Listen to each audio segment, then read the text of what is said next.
मैं जैसे देख रहा हूँ कि सब लोग सीटों की बात करते हैं कि इतनी सीट जीती हैं, लेकिन अभी सर ने एक बात नोटिस करवाई कि उसमें मार्जिन कितना रहा। तो मैं जो हूँ, मैं कन्नौज से आता हूँ। कन्नौज उत्तर प्रदेश की एक छोटी सीट में काउंट होती है, मथुरा जैसी बड़ी सीट में काउंट नहीं होती है।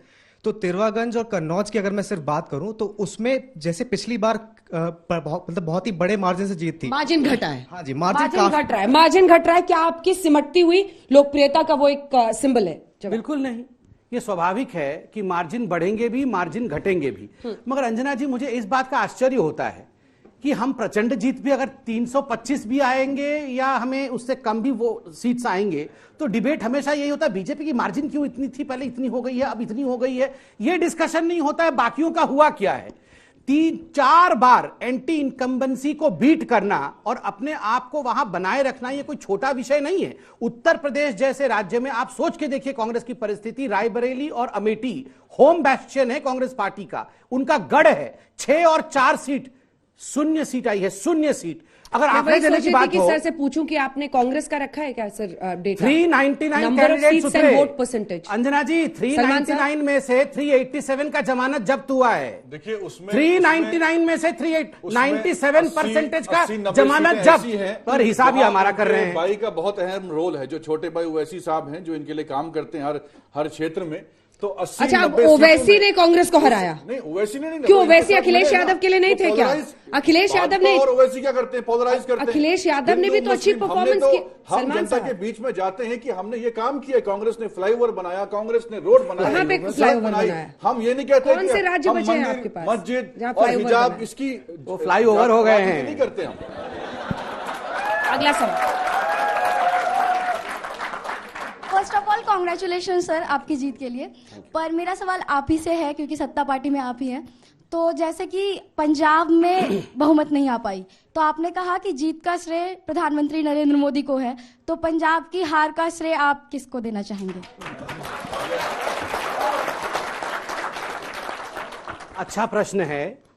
देखिए, पंजाब में हमने हमेशा कहा, आपने प्रधानमंत्री जी को भी सुना होगा और हमारे पार्टी के तमाम बड़े नेताओं को सुना होगा, पंजाब को लेकर उन्होंने हमेशा कभी भी ये क्लेम नहीं किया कि हम इस पर सरकार बनाएंगे। हमेशा वो कहते थे कि हम छोटे भाई के रोल में पहले थे, क्योंकि शिरोमणि अकाली दल के साथ हमारा गठबंधन था, वो बड़ा भाई, और हम 5-6 सीट पे लड़ते थे, हम बहुत कम सीट पे लड़ते थे। इस बार पहली बार हमने अपनी ऑर्गेनाइजेशन वहां शुरू की है, संगठन बनाना आरंभ किया है। हम सरकार अवश्य नहीं बनाएंगे, मगर जो वोट प्रतिशत हमें मिलता था, हमारी पूरी कोशिश रहेगी कि उस मत प्रतिशत को बना के रखे और भविष्य में अपने संगठन को गढ़े। इसमें कोई दो मत नहीं है, और मैं इससे नहीं इनकार करूंगा कि आम आदमी पार्टी की एक अच्छी और प्रचंड जीत पंजाब में हुई है, उसके लिए उन्हें और एक क्षेत्रीय पार्टी ने राष्ट्रीय पार्टी को बीट कर दिया वहां। तो बिल्कुल चुनौती के रूप में स्वीकार करना चाहिए। अंजना जी, हम में और कांग्रेस पार्टी में यही फर्क है। अगर चुनौती है तो चुनौती को स्वीकार करना, तैयारी करना कि चुनौती को अगले बार कैसे। आपने पैसे के दम पे क्यों कांग्रेस सरकार को तोड़ा? भाई साहब, आप शपथ ले लीजिए, उत्तर प्रदेश में मुख्यमंत्री बनवा दीजिए। क्या किया था आपने? मैं बधाई दे देता, इतना परेशान बधाई दे देते हैं कि यही जीते। आप ये नाटक आप कॉमेडी सर्कस क्यों चल रहा है? आप परेशान मत होइए। आपको सवाल कर रहा हूं, जवाब दीजिए। मध्य प्रदेश में आपने सरकार कांग्रेस की क्यों तोड़ी? सुनिए भाई, हम बहुमत में थे। भाई साहब, संबित जी, उनके सवाल का सार ये है ना कि सीटें कितनी भी आए, अगर मामला अटका तो लोग कहते हैं बीजेपी वाले सरकार बना लेंगे। ईडी चोटी का जोर लगा के, देखिए ईडी चोटी, ईडी पीछे लगाते हैं, ईडी चोटी का जोर लगा देते हैं। मैं जवाब दे रहा हूँ।